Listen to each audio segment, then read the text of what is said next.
Donc bonjour, cette année le CPS a essayé de mettre en place différentes choses pour l'écologie et l'économie au sein de l'école.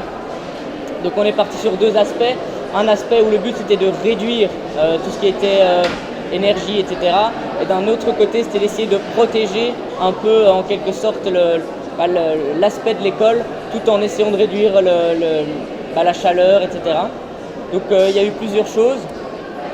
Donc on a divisé ça en trois thèmes. Alors le premier thème c'était informer et sensibiliser.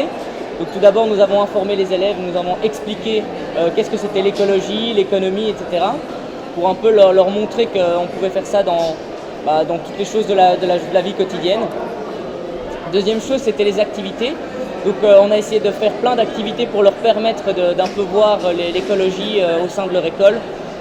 Et ensuite, c'était la production et l'action. Donc, qu'est-ce qu'eux pouvaient faire pour essayer de rendre l'école économique et écologique. Alors, la sensibilisation. Donc, comme je le disais tout à l'heure, nous avons sensibilisé les élèves. Donc, depuis 4 ans, notre école sensibilise au quotidien les élèves afin d'un peu de leur apporter l'aide sur l'environnement. Donc, en plus, nous avons eu les conseils d'un groupe qui s'appelle le Coren et aussi de l'UCL qui nous a donné plein de petits trucs pour arriver à rendre l'école plus économique. Donc nous n'avons pas essayé de faire que le CPS, nous avons aussi touché les écoles primaires de Jodogne et de la région, puisque c'est vrai que le CPS est une grande école, mais je pense qu'il faut aussi aller vers les plus jeunes et les plus petits pour leur montrer déjà maintenant que l'écologie c'est intéressant. Donc la formation après, donc la première formation c'était l'isolation, donc nous avons isolé plein de choses dans les différentes écoles, les tuyaux, les fenêtres, etc. Les actions, nous avons fait différentes actions dans l'école, dont une qui s'appelait Croque ta pomme. Donc le but c'était de donner à chaque élève une pomme qui venait de la région, donc qui ne produisait pas beaucoup de CO2, qui était pris chez nous dans la région. Et les élèves ont mangé leurs pommes à la récréation. Voilà. En plus des actions de l'écologie, nous avons aussi fait des actions avec Oxfam. Donc pour éviter de détruire les jouets et de créer du CO2 en les détruisant, en les recyclant, nous avons plutôt proposé de les donner à Oxfam afin de les vendre et de les recycler pour d'autres gens qui n'ont peut-être pas les moyens de se payer des jouets tout neufs. Donc voilà. Alors une autre chose qu'on a remarqué, c'est les distributeurs. Donc on a remarqué que dans l'école, les distributeurs c'était une grosse source d'énergie. Bon, c'est vrai qu'ils sont utilisés toute la journée par les élèves, mais la nuit, ils ne servent à rien. Il n'y a personne qui va aller chercher une bouteille de coca pendant la nuit s'il n'y a personne à l'école. Ce que nous avons décidé de faire, c'est de réduire, de couper totalement la machine durant la nuit afin d'éviter qu'elle consomme. Une autre chose, ça a été de changer les châssis. On s'est rendu compte que les châssis de l'école dataient d'il y a plus de 100 ans et qu'il était peut-être temps de changer les châssis pour un peu protéger l'école, parce que la plupart des pertes de chaleur dans l'école c'était dû aux vieux châssis qui étaient simple vitrage, qui dataient vraiment presque des années 50. Donc nous avons décidé de les changer et c'est ce que nous sommes en train de faire actuellement dans l'école. Donc aussi, ce qui consomme énormément d'énergie dans l'école, c'était les lampes. Parce que les lampes, on les utilise toute la journée. Mais on s'est rendu compte qu'on allumait les lampes alors que parfois il y avait du soleil dans les classes qui était complètement stupide. Donc ce qu'on a décidé de faire, c'est de faire plusieurs choses. Donc de couper un néon sur 2 quand il y a du soleil dans les classes. Et aussi, pour la suite, on va essayer d'installer des capteurs. Mais bon, évidemment, ça, il faut un certain budget. D'installer des capteurs dans les classes afin de capter, voir s'il y a... Parce qu'il faut 30 lux pour avoir une bonne luminosité dans une classe. Donc on va mettre des capteurs qui nous permettront de voir si nous sommes aux 30 lux et alors à ce moment-là de couper les lampes dans l'école et dans les classes. Donc comme je disais tout à l'heure aussi, il y avait l'isolation. L'isolation est très importante. Donc ce que nous avons décidé de faire également, c'est d'isoler les tuyaux de chauffage dans les différentes classes, parce qu'on s'est rendu compte que les chauffages sont des anciens chauffages en fonte et il y a des gros tuyaux qui passent au-dessus, qui perdent énormément de chaleur. Donc voilà, nous avons isolé les tuyaux, ce sont les élèves qui ont isolé les tuyaux. Comme ça, ça leur montrait aussi qu'est-ce qu'on pouvait faire par rapport à ça et comment on devait le faire. Une autre action dans l'école, pour les poubelles, on a fait une action avec une journée sans bouteilles. Donc les élèves on leur avait demandé de venir sans une bouteille en plastique, prendre une gourde ou alors de boire à la fontaine tout simplement. Comme ça, pendant une journée, ne produisaient pas de déchets avec leurs bouteilles. Alors différents professeurs de l'école sont proposés pour faire ce qu'on appelle une éco-team. Donc c'est un groupe de personnes qui va essayer dans l'école de chercher à chaque fois des petites choses à régler dans l'école, qu'est-ce qui peut être mis en place, qu'est-ce qui peut être fait pour réduire l'énergie et faire de l'écologie dans l'école. Aussi, ce que nous avons décidé de mettre en place, c'est aussi d'informer les élèves. On veut leur montrer qu'est-ce que consomment les écoles. Donc on a mis en place à l'entrée de l'école un projet qui s'appelle l'Hémiscube. Il s'agit d'un écran qui va montrer à l'élève chaque jour qu'est-ce que l'école consomme. Il se trouve à l'entrée de l'école et chaque élève peut le voir en arrivant. Voilà.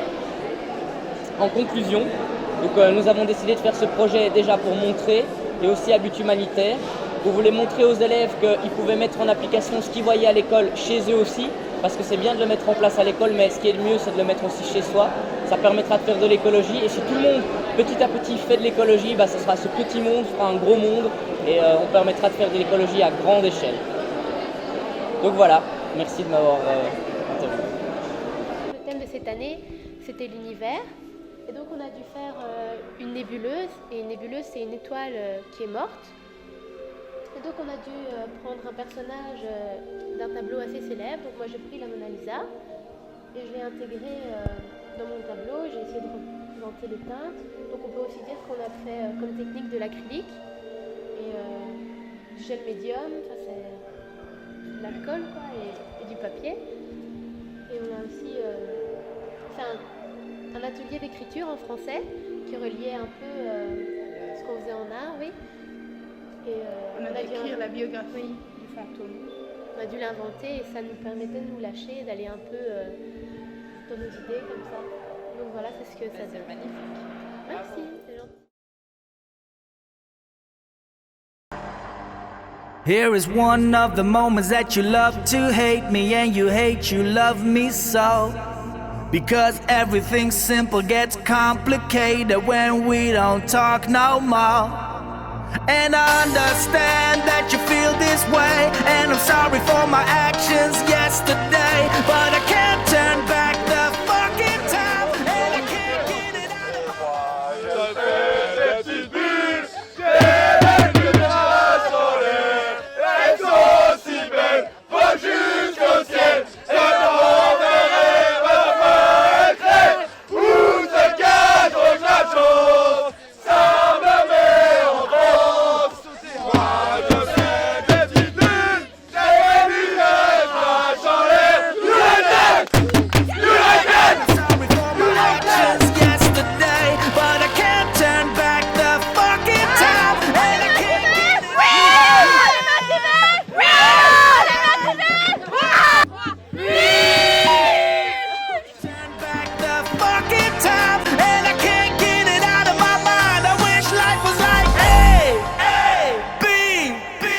just as easy as 1, 2, 3. A, B, just as easy as 1, 2, 3. J'ai dit attention.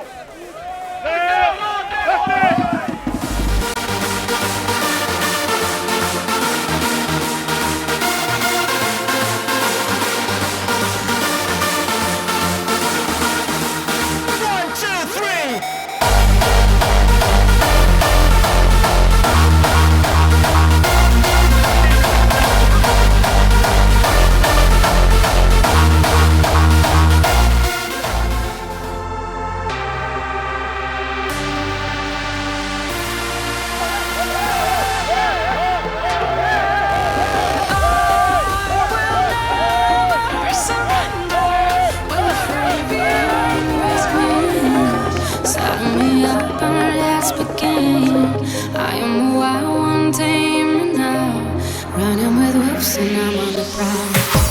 Hey, I heard you are a wild one. Ooh, if I took you home and be home. Position. L'équipe de la classe passerelle, l'équipe numéro 2, les jaunes.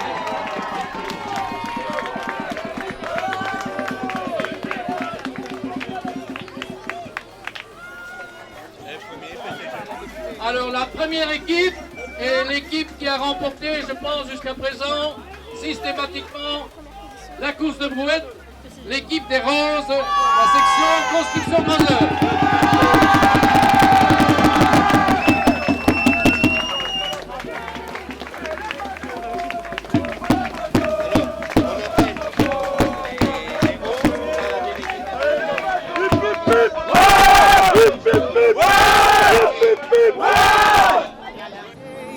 We have waited far too long.